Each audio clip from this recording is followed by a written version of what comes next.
Isaac Newton disait ceci ensemble. Si j'ai vu plus loin, c'est parce que j'étais monté sur les épaules des géants. Steve Jobs, reconnu pour ses liens avec Apple, les grandes choses en affaires ne sont jamais réalisées par une seule personne. Elles sont réalisées par une équipe de personnes. Bill Gates a dit ceci: le secret de mon succès est que nous avons fait des efforts exceptionnels pour recruter les meilleures personnes au monde. Toutes ces personnes ont dit cette chose. Pourquoi? Parce qu'en affaires ou sur le plan relationnel, et rajouterait même ministériel, il y a une loi clé qu'il faut connaître. Si vous voulez atteindre le succès, vous avez une vision, vous avez une passion, vous avez une ambition, vous avez des projets, vous avez des objectifs, vous avez planifié, vous avez même budgétisé. Mais une des choses qui emmènera votre projet à succès, c'est aussi le fait que, à l'instar de Bill Gates, que vous puissiez faire des efforts exceptionnels de vous entourer des meilleures personnes. Dis à ton voisin,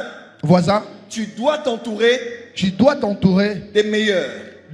Cette loi est capitale. Cette loi veut que, au-delà des relations que tu as en famille, des relations que tu as avec ceux de la même profession que toi, lorsque tu dois accomplir tes desseins, tu ne peux pas l'accomplir en étant seul. Dr. John Maxwell a dit le chiffre 1 est trop petit pour faire des exploits. Donc tu dois être plus d'une personne et tu dois être entouré de plusieurs autres personnes. Ken Blanchard a dit ceci, un homme très célèbre. Il dit aucun de nous n'est aussi intelligent que nous tous ensemble.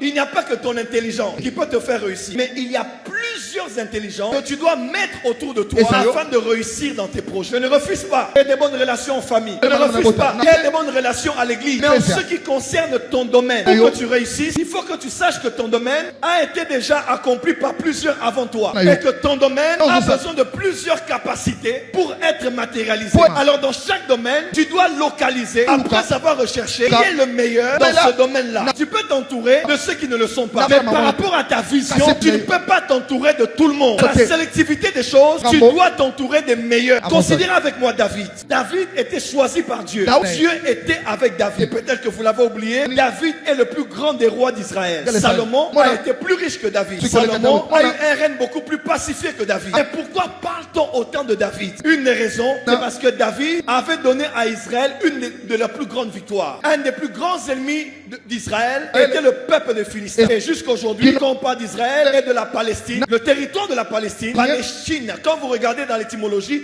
ça veut dire Philistin. Les plus grands ennemis des Juifs, parmi les grands ennemis, c'était pas les Égyptiens, le peuple de Moab, ou d'ailleurs, c'était les Philistins. Samson a été appelé pour commencer la guerre avec les Philistins. Mais c'est David qui a fini la guerre avec les Philistins. Les Philistins ont été à la base de la mort de Saül, de la mort de Jonathan. Mais il s'est levé, il s'est battu et il a garanti un règne pacifié pour son fils Salomon. Qu'est-ce qui a fait la force de David? Il y avait beaucoup d'éléments. Un des éléments clés, c'est parce que David avait respecté la loi du cercle des médias. Dans les Écritures, on appelle ça son conseil secret. Il avait un conseil public, il avait une armée visible, mais il avait un conseil, il avait une assemblée, il avait un cercle composé de diverses intelligences dans différents domaines qui avaient assuré son succès. Après plusieurs études, il a réalisé que David avait plusieurs conseils. Il avait un conseil de guerre. Joab était le chef de l'armée, Benaja était chef, Abishai était chef. Ces trois hommes étaient parmi les hommes les plus forts de l'armée. À part tous les hommes que j'ai cités ici. Il avait un conseil politique. Il avait Achitophel, un homme dont la voix était comme celle de l'Éternel. Il avait Hushai, qui était son ami. Il avait même été un agent double contre Achitophel. Donc c'était un conseil d'intelligence et de contre-intelligence. À part les hommes de fort, à part les hommes de guerre, il avait les renseignements, il avait l'espionnage, il avait le contre-espionnage. Il avait aussi un conseil spirituel. Il avait Nathan le prophète, Gad le voyant, Zadok le souverain sacrificateur, Abiatar aussi sacrificateur. Il avait un conseil prophétique aussi qui faisait l'extension du conseil spirituel. Il avait 200 hommes qui étaient de la tribu des fils d'Issachar. Il avait un conseil administratif. Il avait Jehoshaphat qui était un activiste. Il avait Ira qui était son conseiller privé. Il avait Jonathan qui était comme son oncle. Bref, en tout, David avait au-delà de l'armée et du peuple qui croyait en lui, il avait à peu près moins de 15 personnes qui étaient forts dans l'espionnage, dans l'organisation de la guerre, dans l'administration et dans le domaine prophétique. réussir.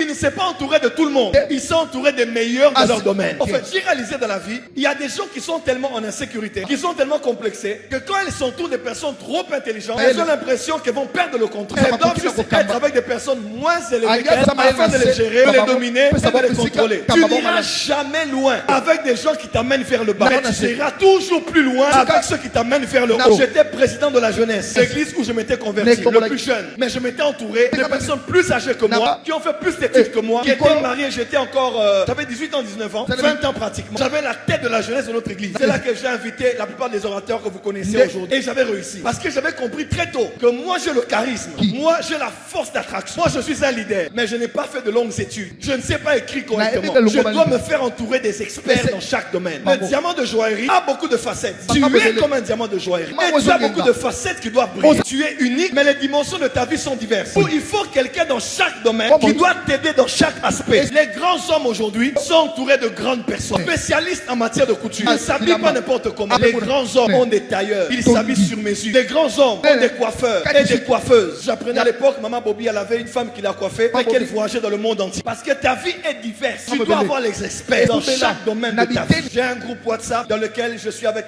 le pasteur Jonathan, l'apôtre Arnold, qui écrivent extraordinairement bien, et un prophète qui est réunionnais avec qui nous travaillons. Moi, j'ai la pensée. Moi, j'ai le fardeau. Moi, j'ai la matière. C'est eux qui écrivent. T.D. Jakes n'a jamais écrit un seul de ses livres. Mais on l'appelle best-seller. On vend ses livres partout. Mais il y a des hommes qui sont ses cerveaux. Quand lui, il prêche, quand lui, il enseigne, c'est eux qui écrivent. Ils donnent l'âme au livre. Ils donnent les émotions au livre. Et lorsqu'on vend, on voit T.D. Jakes. On ne voit pas l'équipe qui a derrière lui. T.D. Jakes ne prépare jamais une prédication seule. Il a toute une équipe spécialiste en hébreu, spécialiste en grec, en herméneutique. Et avant qu'il ne prêche, son message est travaillé par une équipe d'experts parce qu'il ne peut pas prêcher n'importe quoi alors que ce message est suivi par le monde entier. Là où tu vas dans la vie, là où tu vas dans le ministère, tu ne peux pas t'entourer des amateurs. Élisée a dit, amenez-moi un joueur de harpe. Ce n'était pas un amateur, c'était un joueur. Pour que l'onction vienne, il fallait du professionnalisme. Parce que quelquefois, c'est une affaire d'organisation et de professionnalisme. C'est la vérité. Il y a des gens qui ont un grand talent. Ils n'iront jamais loin. Ils sont entourés des nuls, et des amateurs et des distraits. Il y a aussi ceux qui sont là, ils n'ont pas quelque chose de très grave, mais ils se sont entourés des meilleurs. Ils les ont fondus à l'international. Du voisin, tu as le devoir,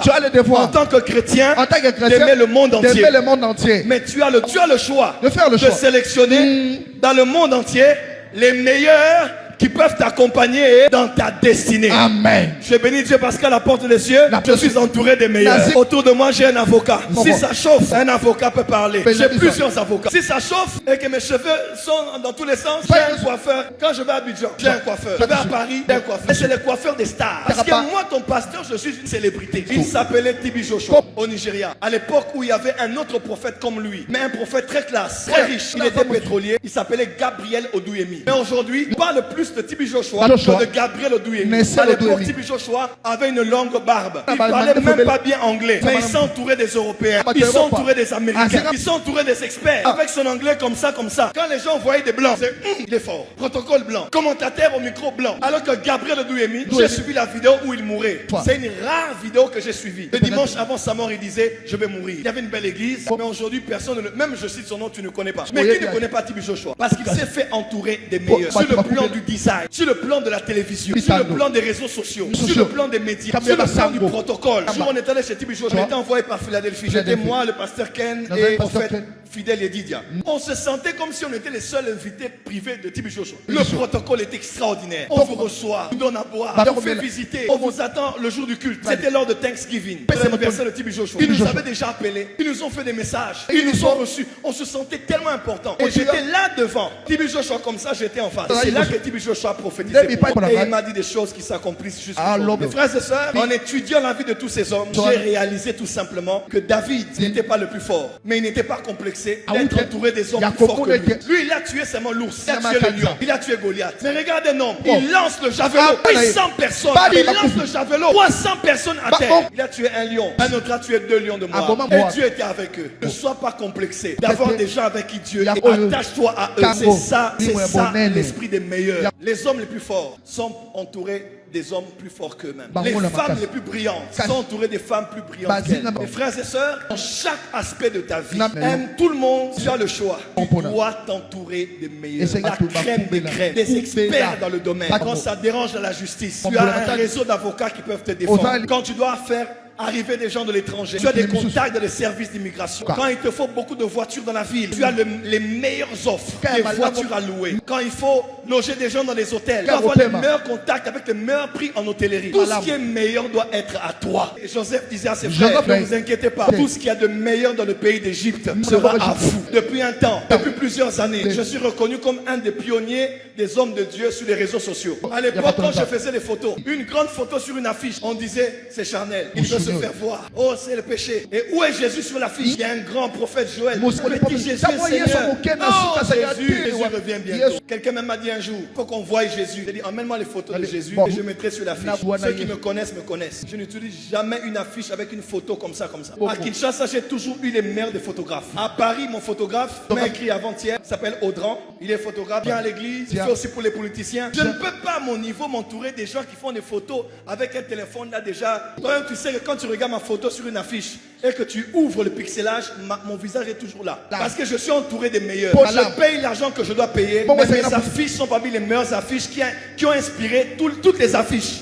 Une grande partie des affiches qu'on a aujourd'hui, que les gens le veuillent ou pas, ils se sont quelque part inspirés de moi. Et c'est pas l'orgueil, c'est la vérité. Les chefs d'entreprise m'ont contacté pour savoir avec qui je veux travailler. J'ai toujours été très dur avec les détails. Quand une vidéo n'est pas belle, j'enlève ça. Quand une affiche n'est pas bien, j'enlève ça. J'ai les meilleurs. J'ai un qui est ici, qui prie dans une église à Upen, l'Assemblée de Dieu. Il n'y a pas beaucoup de prophéties là-bas, mais il travaille pour un prophète. J'ai un fils à moi, il est à Kigali, mais lui, il travaille pour moi. Papa, l'affiche est prête. Quand tu regardes le design, tu regardes mon visage, tu regardes l'écriture, chaque graphique. C'est comme ça que ça nous crée des problèmes. On s'est vendu trop cher. Donc, c'est de ma faute. Tu arrives quelque part là, on vous regarde, quelque chose qui était à 3 000, on met ça à 7 000. L'autre fois, Bugatti. Papa, il a dit non, ils ont beaucoup d'argent. Seigneur, donne-nous l'argent que les gens imaginent que nous avons. Je vais prophétiser pour la porte des cieux. Yes. Que Dieu nous donne l'argent là que les gens imaginent que nous avons. Amen. Tout ça pourquoi? Parce que l'excellence est dans les détails. C'est parce qu'on s'est entouré des meilleurs. Les codes QR qui à Kinshasa dans les églises, je suis un des premiers. J'ai une application qu'on a lancée avec un de mes fils. Bon, il a lancé son application. J'ai seulement peur parce que c'est pas encore arrivé au niveau de la francophonie. Et j'aimerais vous promettre, là où nous allons aller, il y aura la meilleure climatisation, le meilleur son, meilleure caméra. Mais dis avec moi, tout ce qui est de meilleur, sera à moi. Et le cercle des meilleurs n'est pas obligatoirement obligé d'être constitué des chrétiens. Il y a des gens qui ne sont pas des fils de la lumière, mais qui sont illuminés. Illuminés dans la comptabilité, illuminés dans le plan de l'ingénierie, illuminés dans la culture, illuminés dans les médias. Que Dieu te donne la sagesse de détecter les meilleurs. Reçois cela au nom de Jésus.